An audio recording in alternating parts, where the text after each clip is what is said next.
Well, I've been all morning here digging up pieces for this. This is going to be the, I don't know, fourth or fifth time I've had to address these bogey wheels. Or whatever. Training wheels, let's put it that way. This is on my woods mower.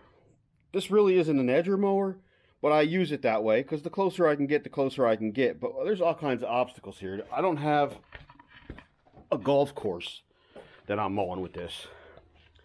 I got to deal with trees and roots and ruts. And that outrigger sticking out there, right there, catches on things. I've bent this thing I don't know how many times. And it's a little long in the tooth, so it's a little bit catchy anyway. It was anyhow. It wasn't rolling great, vibrating. I mean, I greased the hell out of it, but it still made this kind of if you were rolling along. Because it's kind of a chintzy dolly type thing. So I spent the morning digging through the hedgerows and wherever else, and piles, steel piles, and through my steel bin to come up with a solution for this thing. I'm going to try to put some skis on it. Now, I got the front, or one of these things. This is off a harrow. They have teeth like that. See how they're curved?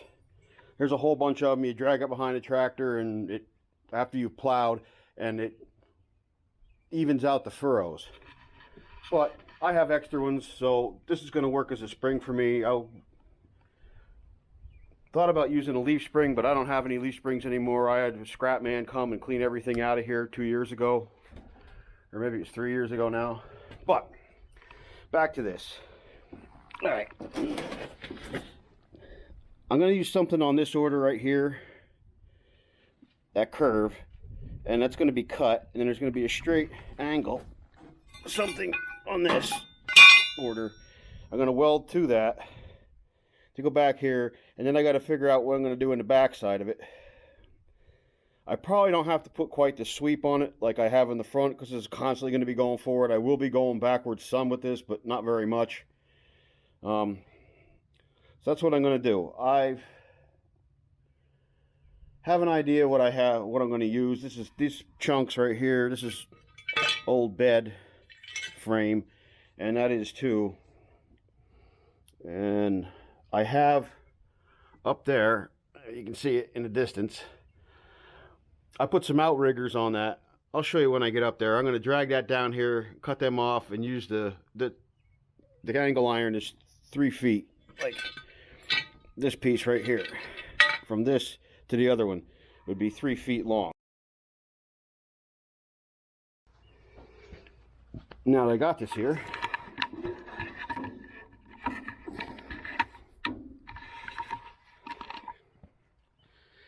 see, this is the outriggers I was talking about. Set these things in the ground, they sink, and then this thing wants to teeter and shit. So I used to put blocks underneath this. Now this has already been the second use. This was a bed frame, then I used it for an outrigger on this thing. But since this oil tank started to leak, so, and now I have them inside. Anyway, this is the piece I'm going to use for the ski. But I got to get it off of here first. So let me go prep up, grab the angle grinder, and get these off of here. So I'm going to hit this with the angle grinder and cut that off there like I said. This was filled with diesel fuel, or number 2 home heating oil. It has been outside for a long time. It's been over in the fire pit, steamed off, smoked off, burnt out. The likelihood of any fire going on here. Now this was not gasoline, this was number 2 fuel oil. So it's not as volatile as gasoline, but like I said, this has been in the fire up here and right next to the fire pit, and it's smoked out, so it should be all right. But it's still outside, and it's not like it's going to explode. But don't get it wrong, if you've got like red hot metal because you've been grinding, and you got number 2 fuel oil, yeah, it won't ignite if you just throw a match on it. But if that lands against that hot metal, and she vaporizes, it will ignite.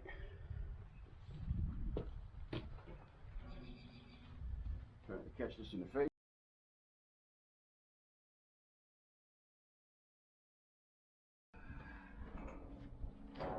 Now that my hearing's gone.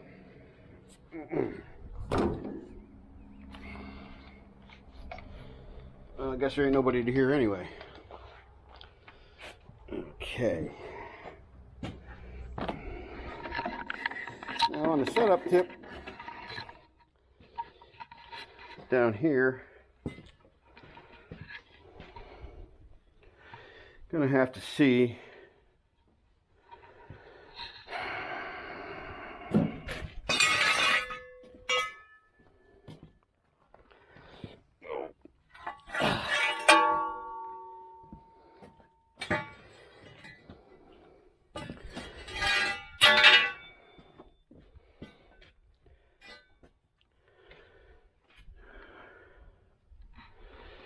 what I'm working with. Okay. Oh, yeah. My aching bones.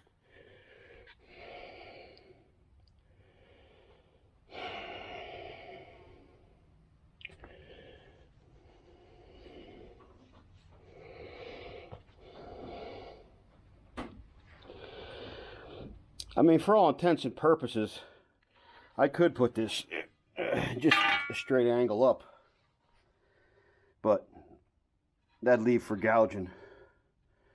So what I'm going to do is, I think, I don't know. Let me see if this one will work. Similarly, yeah, that's it. Like the other one. Uh-oh, how about this way? It's a little longer this way. She not gonna function. I gotta find symmetrical curves here. These things should be symmetrical, but yeah, after, well, I don't know what these things are, 80 years old. They could be even older than that. I think these were harrows that were pulled behind a horse, so this plenty old. They is. So cut that off. Or no, wait, this one is the one that works right. Yeah, let me see. I could do that, and it would give me whatever it is. I have 4 inches from the deck there. I got a 4x4 underneath the deck holding it up, so I would have enough clearance. But I need enough to bolt on this flat right here. Yeah, that flat right there, I think.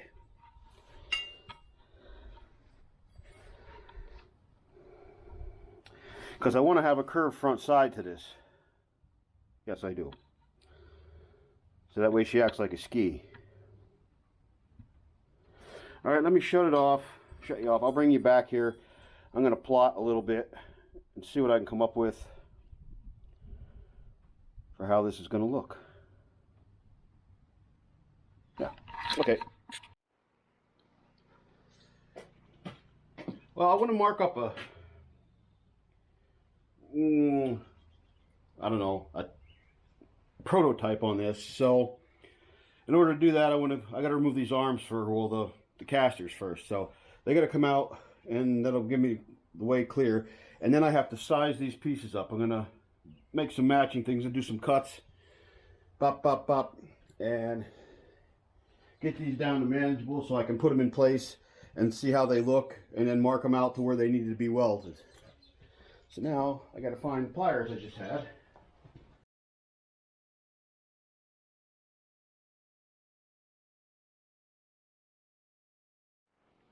So I got to modify this a little bit. I think I got a game plan going. All right, got this curved piece, got that line marked on this angle iron. It's going to come back here. I'm going to cut this off short of that wheel. I'm probably going to leave those back wheels on. This needs to come down. I'm going to run this down the angle, but I want to run it right up against this outside piece here so I can weld this on here. But in order to do that, I have to cut this flange off. So that's what I'm going to do right now.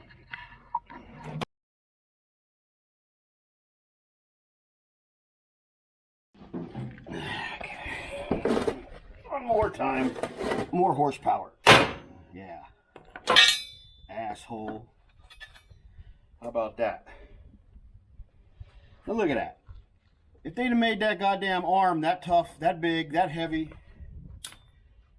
the shit wouldn't have bent. Don't mind me.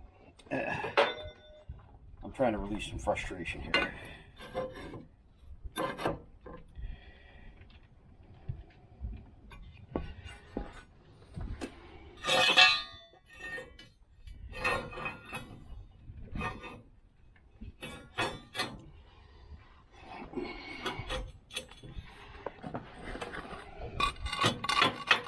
But you know what I'm saying, you know. Guess I shouldn't bitch that they build it so tough. I guess.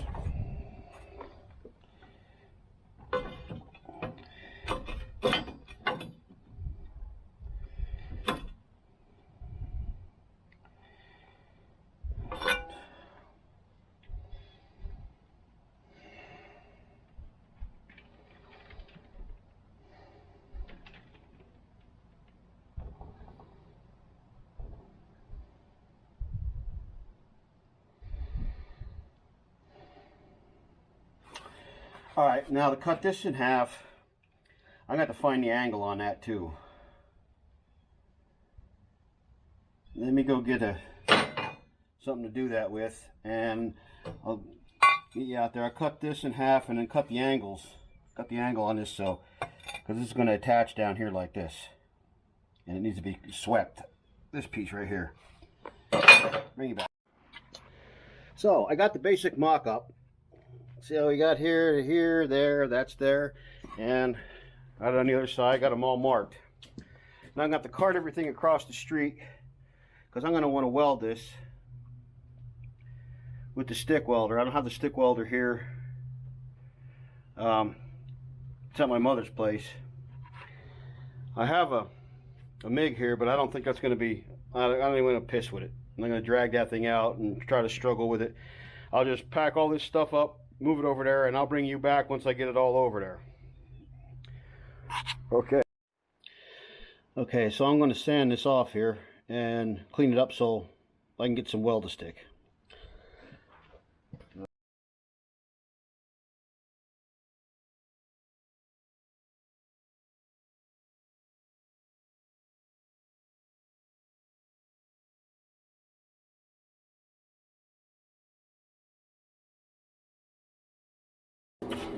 I'm pretty close here, but not quite yet.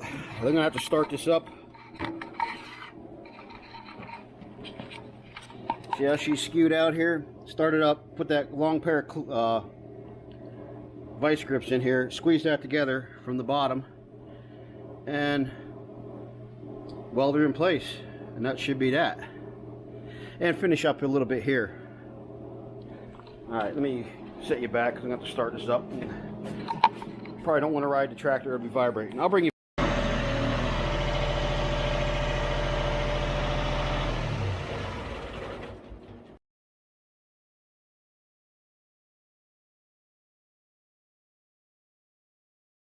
I'm not a welder. I mean, again, I'm using them. You can see these things are oxidized real bad. They're old as hell. So they won't be pretty.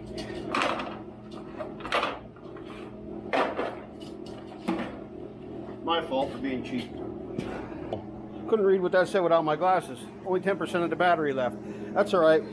About done here. So I don't know if this will turn back on. I got another battery with me. I'm gonna take this out for a run and see how it does. Bring you back. Hope there's not too much wind noise. It's pretty windy right now. I'm going to take this for a little ride and show you what she does.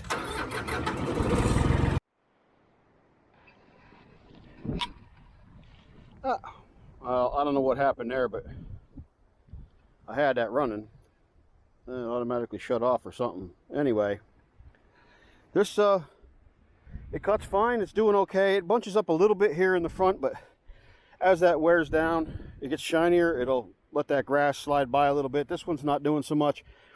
I'll run it on the driveway, sand her down, get her all slick on the bottom. I will get some other welding rods. I'm going to come back in and finish this up, make this a little cleaner. I'll grind some of this shit down because this side especially, I got into the old welding rods and it's not very pretty. But I will clean that up. But there you go. Now I can mow my lawn. Been working at this for like 8 hours today. Glad it's done. Hopefully I won't have to mess with it again. That's pretty permanent. I mean, I'll come back and touch it up, but I mean, they're on there pretty solid. It'll keep it from gouging. And again, like I said, once this wears, the corners will get rounded on it a little bit, and she'll get a little slick, you know, after I put 1,000 miles on it or whatever. And it should work nice. It's holding. I mean, look at here. I mowed this with it, and I'm happy with it. That's great. Hopefully it stays working. All right, well, thanks for watching. Man, it's been some journey. I didn't think this would take as long as it did, but